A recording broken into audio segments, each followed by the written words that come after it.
Assalamualaikum warahmatullahi wabarakatuh. Selamat pagi. Jumpa lagi dengan saya. Kali ini saya akan membahas Aurora AOA. Mohon untuk mengikuti video ini dari awal sampai dengan selesai, karena setiap bagiannya merupakan satu kesatuan utuh. Jadi nanti kalau teman-teman lihatnya sepotong-sepotong atau loncat-loncat, informasi yang saya bagikan tidak bisa diterima dengan utuh atau lengkap seperti itu. Jadi saya mohon untuk melihat ini dengan sampai dengan selesai. Oke, sebelum kita lanjutkan, kalau menyukai channel saya silahkan subscribe, like, dan nyalakan notifikasi. Jadi sewaktu-waktu saya update atau membahas koin yang baru, rekan-rekan bisa monitor. Oke, saya mulai dari kondisi AOA saat ini. AOA saat ini sedang melaksanakan mainnet sesuai dengan roadmap-nya. Jadi roadmap-nya pada akhir Desember ini Aurora ekosistemnya sudah dinilai sempurna. Pengembangannya sudah pada tahap sempurna. Tapi saat ini akhir bulan November ini yang melakukan mainnet swap masih Indodax dan Digital Exchange. Untuk KuCoin dan lainnya masih belum mainnet swap, dan kita tidak bisa menemukan informasi yang jelas terkait dengan kapan KuCoin dan yang lainnya itu mengikuti migrasi mainnet swap itu. Salah satu kelemahan dari Aurora, bahwa informasi yang disampaikan dari developer masih kurang. Jadi customernya banyak yang bertanya-tanya. Oke, kita lanjutkan lagi. Kondisi mainnet swap saat ini masih, menurut penilaian saya, masih dalam tahap pengembangan, belum sempurna, belum perfect. Yang di Indodax sendiri pun belum perfect, mainnetnya sendiri pun belum perfect. Kenapa saya nilai begitu? Jadi dari transaksinya sendiri masih sedikit, kemudian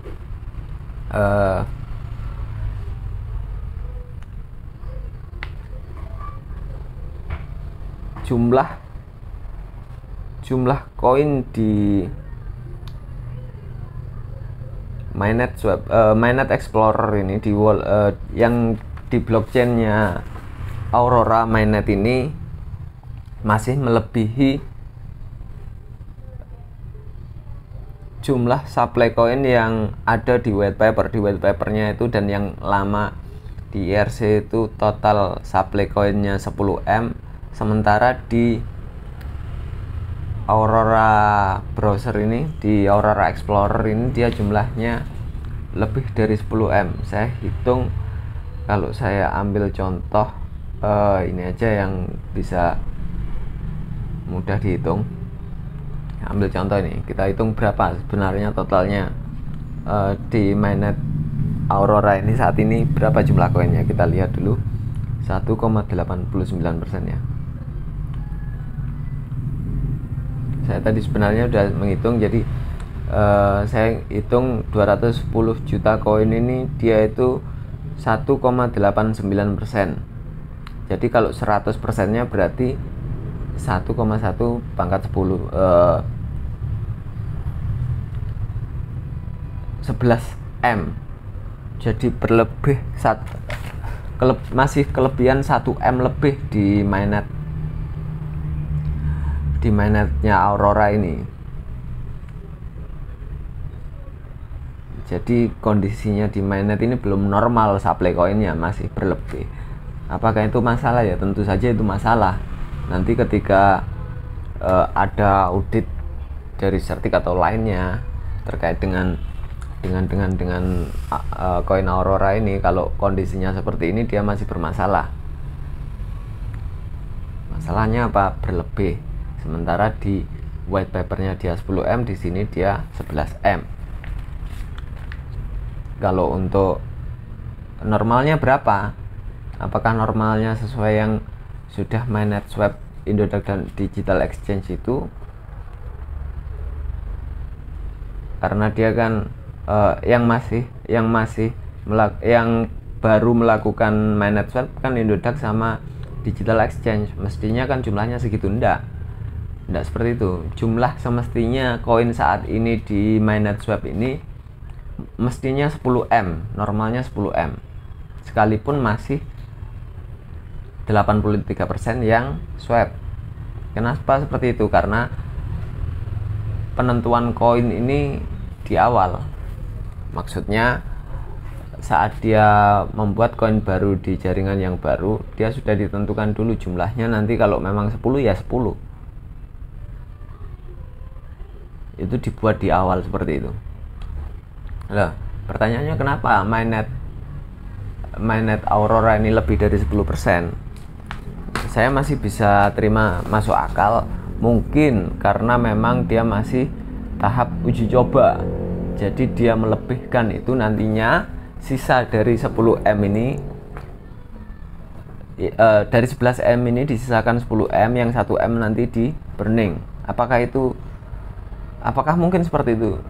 Mereka sudah menyiapkan dari Aurora ini sendiri sudah menyiapkan wallet untuk burning. AOA 0000 DAD dead, belakangnya seperti itu. AOA dead itu wallet untuk burning. Jadi nanti koinnya akan di burning ke sana mungkin setelah mainnet swap selesai atau sebelum mainnet swap dilaksanakan. Mainnet swap yang di KuCoin loh ya. Kalau yang di Indodax kan sudah. Saya carikan dulu contohnya ya. Akunnya AOA dead, walletnya untuk burning mana ya?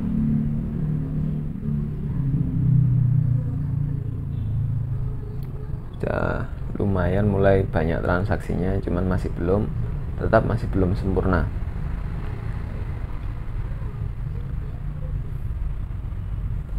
Oh, ini nanti alamat untuk burning. Saat ini yang sudah di burning itu 150.000 AOA. Jadi masih banyak yang belum di burning nanti. Apakah kondisi saat ini masalah? Tentu saja itu masalah, tapi masih bisa diterima karena dia masih belum seluruhnya mainnet swap, dan saya kira transaksinya masih banyak transaksi yang uji coba, menguji sistem dari mainnet yang baru ini. Jadi sebenarnya swap di Indodax ini belum sempurna juga, seperti itu maksud saya. Jadi kondisi saat ini dia masih belum sempurna. Selanjutnya pertanyaan selanjutnya itu di Indodax sendiri, kondisi di Indodax sendiri terkait dengan Aurora ini, bagaimana kondisinya? Aurora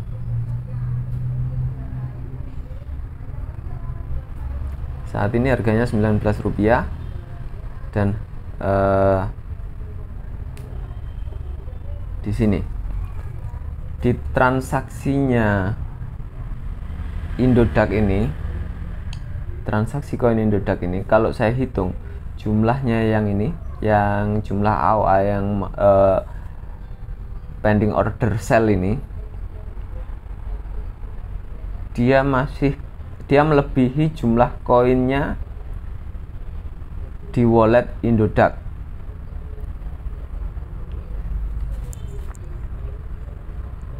Wallet Indodax ini saya asumsikan, menurut penelusuran saya ini walletnya Indodax 169.138.265. Kenapa saya berani menyatakan dia walletnya Indodax? Karena transaksi keluar dari exchange Indodax ke wallet pribadi itu asalnya dari sini, dan ketika saya memasukkan uang saya, koin saya dari wallet pribadi masuk ke Indodax, itu yang menyimpan wallet ini jumlahnya 169.138.265 koin. Sementara kalau saya hitung satu-satu mulai dari harga 19 sampai harga 100, itu jumlah koin yang di pending order kan di sini itu jumlahnya lebih dari 2M, 2,3M lebih. Belum ke bawah terus ya, tentunya itu lebih tinggi lagi. Jadi kenapa terjadi seperti ini? Kenapa Indodax jumlah koin yang ada di wallet tradingnya, hot walletnya itu hanya 169 juta, kemudian dia yang di pending order lebih dari 169 juta, bahkan lebih dari 10 kali lipatnya? Apakah itu masalah? Kalau menurut saya tentu saja itu masalah. Tapi apakah itu salah? Menurut regulasi itu yang saya belum paham. Karena Indodax Exchange ini bukan decentralized exchange, dia centralized exchange. Bahwa benar cryptocurrency itu decentralized, cryptocurrency-nya decentralized, tapi exchange-nya Indodax, Binance, KuCoin, Get.io itu centralized. Jadi terpusat, sistem yang menguasai perusahaan atau sekelompok orang atau yang punya Indodax. Jadi centralized. Resikonya apa kalau centralized? Resikonya ya kondisi supply and demand masih bisa diatur, apalagi jika koin yang mereka transaksikan hanya ditransaksikan di tempat mereka. Jadi tidak ada exchange lain selain exchange-nya yang mentransaksikan koin itu, maka mereka bisa mengatur kondisi dari supply and demand di marketnya. Karena tidak ada lagi, mereka tidak ada resiko mentransaksikan seperti itu, karena di tempat lain tidak ada yang mentransaksikan. Jadi mereka bisa mengatur supply and demand, bukan mengatur harga ya, tapi bisa mengatur supply and demand. Itu dampaknya memang pada harga, tapi mengatur supply and demand dan mengatur harga ini dua hal yang berbeda. Seperti itu. Kemudian saya jelaskan lagi secara singkat tentang decentralized exchange dan centralized exchange. Centralized exchange ini contohnya yang saya sebutkan tadi, Binance, KuCoin, Indodax, Get.io, itu centralized exchange. Centralized exchange ini keuntungannya apa? Kita kalau masuk di centralized exchange itu, yang pertama likuiditasnya di sana tinggi. Kedua, ada opsi mata uang lokal ke kripto. Misalnya AUA-IDR, kemudian Doge-IDR, itu decentralized ada. Jadi mata uang lokal kita, Indonesian rupiah, bisa ditransaksikan dengan pair kripto. Kemudian mudah kalau kita mau mengambil uang, soalnya uangnya bisa rupiah, bisa kita transfer langsung rupiah, kita terima langsung sebagai rupiah. Kemudian uang yang kita masukkan itu disimpan oleh kustodian. Sementara di decentralized Di decentralized itu contohnya PancakeSwap, FakeSwap, kemudian Unidex dan lain-lain, itu yang menggunakan teknologi blockchain dalam exchange-nya itu merupakan decentralized. Kalau decentralized itu tentu saja kelemahannya likuiditasnya di sana rendah.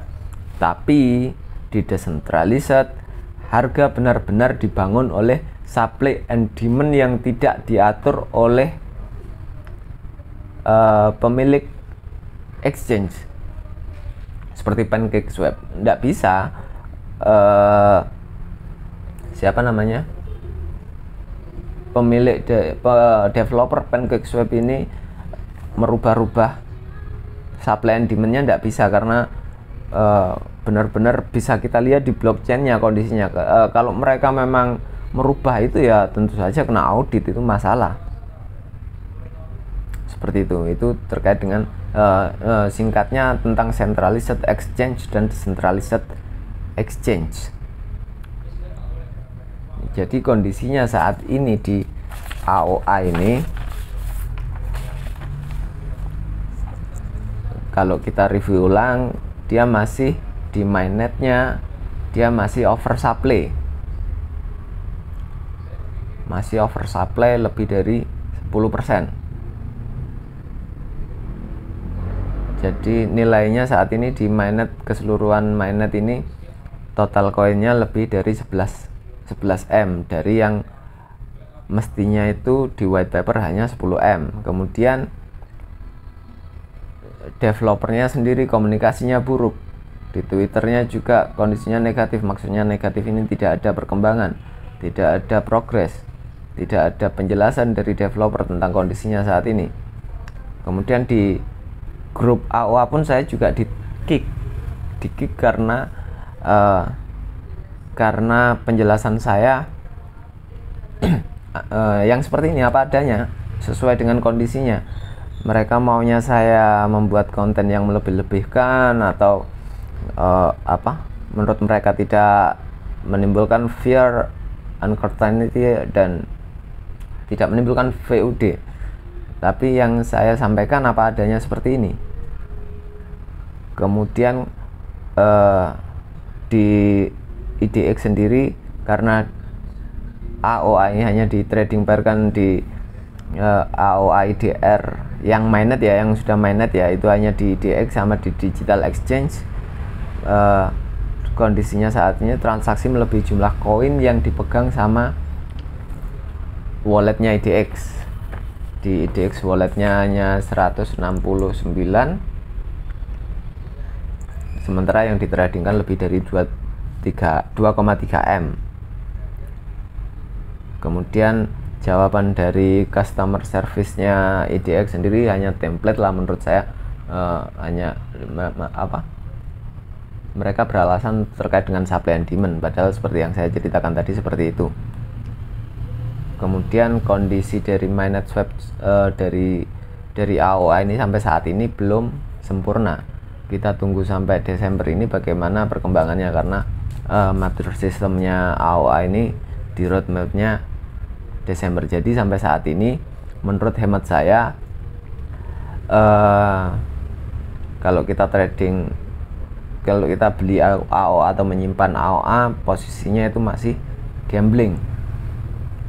Apakah ada kemungkinan titik terang? Ya ada.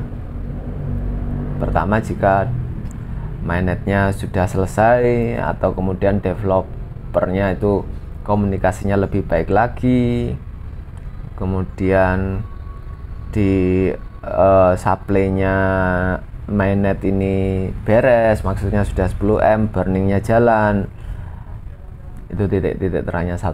Satunya juga kalau di DX nya transaksinya sudah beres, jadi tidak melebihi dari jumlah koin yang mereka miliki atau jumlah koin yang ada di hot wallet yang ditradingkan, yang mempengaruhi supply and demand. Sekali lagi saya ingatkan, apakah IDX salah? Saya kurang tahu regulasinya di exchange IDX yang seperti itu, apakah benar atau salah saya kurang tahu. Tapi kalau menurut menurut